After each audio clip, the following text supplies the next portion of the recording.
KF-21 실전기체 2차 조립 완성. 미 보잉, 엔진 미친 수준의 개발 속도. KF-21 7호기 충격적인 실물 공개.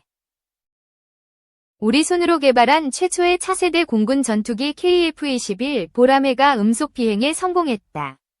2001년 첨단 전투기 개발을 선언한 지 22년 만이다. 전투기는 최첨단 기술의 집합체로 꼽힌다. 이 때문에 전투기 개발 능력은 한 나라의 기술력과 국력을 가늠할 수 있는 평가 기준이 된다. 경남 사천에 있는 한국항공우주산업 KAI 차세대 전투기 생산 현장에서 대한민국의 우수한 기술력과 국력을 점검했다. 항공기는 날개의 유형에 따라 크게 고정익과 회전익으로 분류된다. 회전익은 헬리콥터가 대표적이며 고정익은 전투기나 민항기가 해당된다. 전투기를 생산하는 KAI 고정익동은 마치 동구장을 연상케 했다. 고정익동은 2층에서 생산라인 전경을 내려다볼 수 있었다. 생산라인은 각종 설비와 기계들이 즐비해 일반적인 공장의 모습과는 다르지 않았다. 다만 고정익동은 축구장 3개를 합친 거대한 규모에도 기둥이 없었다. 다양한 고정익을 만들기 위해선 옆 생산라인으로 이동이 손쉽게 이뤄져야 하기 때문이다. 2층에선 아직 도색도 하지 않은 전술입문기인 TA-50, 과태국의 수출을 앞둔 T-50TH를 내려다볼 수 있었다. TA-50 꼬리 날개에는 033라는 숫자가 새겨져 있었다. 33번째 생산품이라는 의미다. TA-50과 T-50TH 사이에는 조립이 한창인 회색 기체가 눈에 들어왔다. KF-21 보라매다. 꼬리 날개에는 006이라는 숫자가 존재감을 드러냈다. 1층 생산 라인으로 자리를 옮겼다. 최종 조립을 앞둔 전투기 동체들과 날개들이 공정에 맞춰 배치된 상태였다.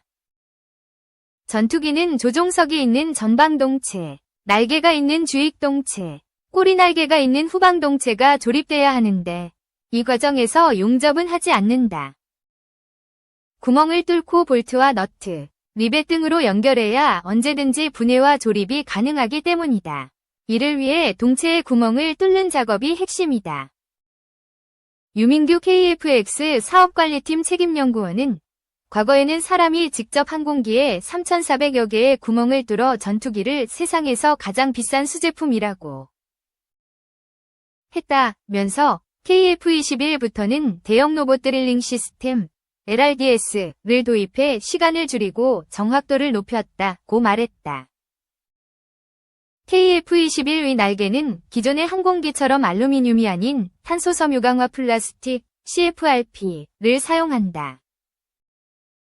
가볍지만 강도는 더 단단하다. 사람이 구멍을 뚫을 경우 한 개의 구멍당 154초가 걸리지만 자동화 장비는 25초면 충분하다. 생산 라인엔 사람의 팔처럼 생긴 로봇이 거침없이 위치를 찾아 구멍을 냈다. 감탄사가 절로 나왔다. 조립 과정도 자동화 기계가 맡았다. 카이가 개발한 자동화 조립 장비 FASS는 항공기 3개의 구조물을 조립할 때 설계대로 정확히 맞춰주는 자동 정렬 시스템이다. 오차 범위는 0.025mm 이하로 A4 용지 두께의 4분의 1 수준이다. 사람보다 정밀한 데다 조립 시간도 80% 단축됐다. 이들 장비는 세계 최고 수준의 기술력을 자랑하는 미국 방산업체에서도 탐을 낼 정도라고 했다. FASS는 T-50을 생산할 때 처음 도입했고 수리온 생산에서도 적용했다. KF-21 조립에 투입된 FAS는 3세대 모델이다. 생산 라인 옆 모니터에는 공정 진행 과정을 번호로 표기했다. 공정 번호는 4자리로 표기된다. 모니터에 표기된 1118번은 마지막 공정 단계에 있다는 의미였다. 이 공정 단계에서는 기체 내부에 각종 시스템을 장착하고 표면을 외피로 덮는다. KF-21 내부에 들어간 전선만 3만여 M로 지구 2바퀴에 해당한다. 생산 라인 끝에선 고정익도 외부의 굉음이 들려왔다. 문을 열고 나가니 4번째로 생산된 KF-21이 엔진 출력을 높여 서서히 움직였다. KF-21은 조종사가 2명이 탑승하는 첫 복자 전투기다. KF-21은 하이택싱을 준비 중이었다. 3km 활주로를 이륙하기 직전인 시속 200km로 내달리는 일종의 지상 테스트였다. 경납고 앞에서 팔자를 그리며 꼬리 날개를 좌우로 흔들더니 칼바람이 몰아치는 활주로로 빠져나갔다. 엔진의 출력을 끌어올리자 눈 깜짝할 사이에 활주로를 내달리기 시작했다. KF-21을 통해 세계 전투기 시장을 점령하는 우리나라의 미래를 엿볼 수 있었다. 2. 공대지 유도탄, 천검, 단, 미르온 1호기 떴다. 슈폼. 한국항공우주산업 KAI에서 만든 첨단 무장헬기인데요. 방위사업청이 최근 미르온 양산 1호기를 육군에 인도했습니다. 미르온의 실전 배치를 위한 첫 발을 내디딘 겁니다. 기존 대전차 미사일 대비 사거리가 2배 이상 증가된 공대지 유도탄, 천검을 비롯해 2.75인치 로켓과 20mm 터렛형 기관총까지 탑재해 무장 능력을 대폭 강화했습니다. 또한 조종 편리성을 위해 사축 자동 비행 조종 장치 AFCS를 적용해 기류나 사격 반동으로 기체를 자동으로 제어하며 고정 사격할 수 있습니다. 미르온은 방어도 첨단인데요. 미사일 경보수신기 MWR, 레이더 경보수신기 RWR 등 첨단 방어 시스템을 탑재해 각종 대공 위협에 대한 생존성도 강화했습니다. 방사청은 2031년까지 미르온 160여 대를 전력화할 계획입니다. 3. 유럽문 두드리는 한국산 차륜형 전투장갑차 엔와브, 생존 화력 몬스터급, 이현호 기자의 밀리터리, 독. 한 발 더 나아가 현대로템은 성능이 더 뛰어난 차세대 차륜형 장갑차 엔와브의 유럽 시장 진출을 추진하고 있다. 방위사업청에 따르면 현대로템은 폴란드의 신형 차륜형 장갑차 엔와브 도입을 제안한 것으로 알려졌다. 지난해 10월 열린 서울 ADX 2023에서 실물을 처음 공개한 신형 차륜형 장갑차다. 현장에서 공개할 당시 신형 장갑차 이름을 엔와브로 소개했다. 글로벌 장갑차 시장 수요가 큰 것으로 보고 선제적으로 개발한 차세대 전투 장갑 차량이라고 현대로템은 밝혔다. 특히 미 해병대의 차륜형 상륙 장갑차 ACV와 견줄 정도로 방호력이 높고 기동력이 강화되는 성능이 우수해 높은 경쟁력을 갖췄다고 자신감을 보였다.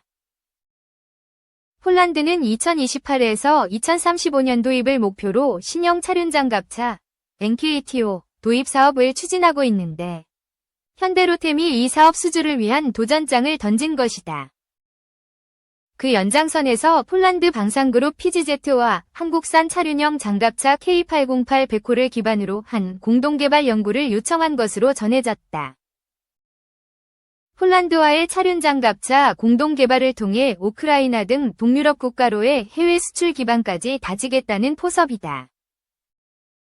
차세대 차륜형 장갑차들이 경량화를 포기하고 탑승인원 보호를 위한 장갑을 강화한 30T급 이상의 중량을 채택하고 있다. 현대로템의 엔와브도 이 같은 세계적인 장갑차 개발 트렌드인 30톤 대의 중량을 반영했다. 최근 서방권에서 새롭게 도입하고 있는 전투장갑차도 전투 중량이 36.5톤에서 38.5톤에 달한다. 싱가포르의 최신 테렉스 3는 35톤.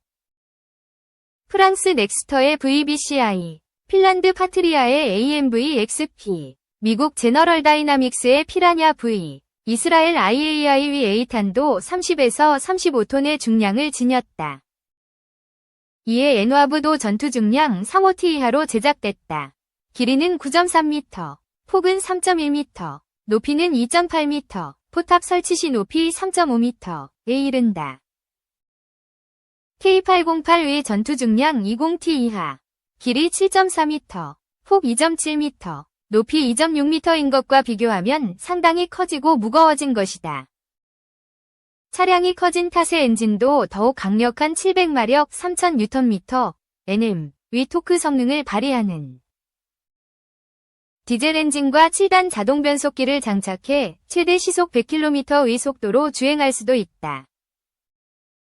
또 K808에 적용된 전술 럼플렉 타이어와 타이어 실드, 공기압조절장치, CTIS를 기본으로 적용한 것을 비롯해 독립현가장치, 제동장치, ABS를 탑재해 상륙 해안을 포함한 야지와 험지에서의 기동 성능은 더욱 강화됐다. 승무원 3명과 하차 보병 8명이 탑승이 가능한 엔와브는 뛰어난 방어력도 자랑한다. 하부 바닥엔 V 자형 장갑을 갖춰 지뢰방호 능력 레벨 4위 방호력을 확보했다.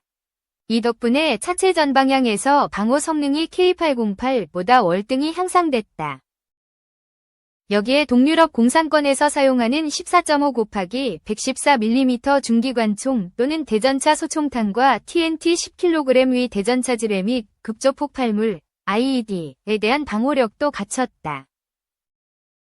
특히 대전차 미사일이나 로켓 같은 발사체의 공격을 무력화하는 방어체계인 능동방호 시스템도 장착했다. 차체 외부에는 카메라 13개를 탑재해 주 야간 360도 어라운드뷰 감시 시스템 구축 물론 조종수 열상 잔망경과 측후면 카메라, 승무원 전자식 잔망경과 영상전시기, 조종수 통합정보 및 영상전시기를 탑재해 상황인식 능력을 대폭 향상시켰다. 이외에 레이저 경보 시스템과 병력실의 충격 저감 위자, NBC 공격 대비 집단 방호 체계, 차량 내외부의 화재 자동 소화 시스템 등도 적용했다.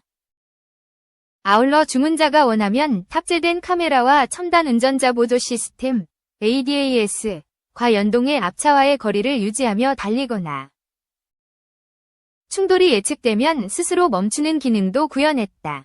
화력 활용 측면도 매우 월등해졌다.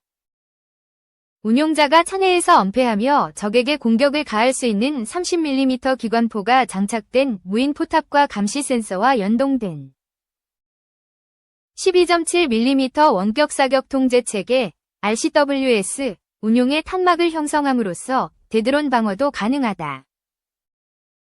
추가 옵션으로 보병 화력 지원을 위해 120mm 박격포나 120mm 전차포 포탑도 설치했다. 게다가 120mm 포탑 탑재형의 경우 미 육군이 최근 도입하기 시작한 M10 부커 화력 지원차보다 더 강력한 화력과 뛰어난 기동성을 제공할 수 있는 것으로 알려졌다. 아울러 화생방 양압장치와 레이저 경보장치, LWR, 충격 저감위자, 집단 방호 시스템, 자동 소화 시스템 통합 장착이 가능한 것과 함께 병력 수송형과 의무 후송 차량 등 기본 차륜형, 장갑차의 업그레이드를 통해 다양한 버전으로 변형이 가능하다는 확장성도 지녔다.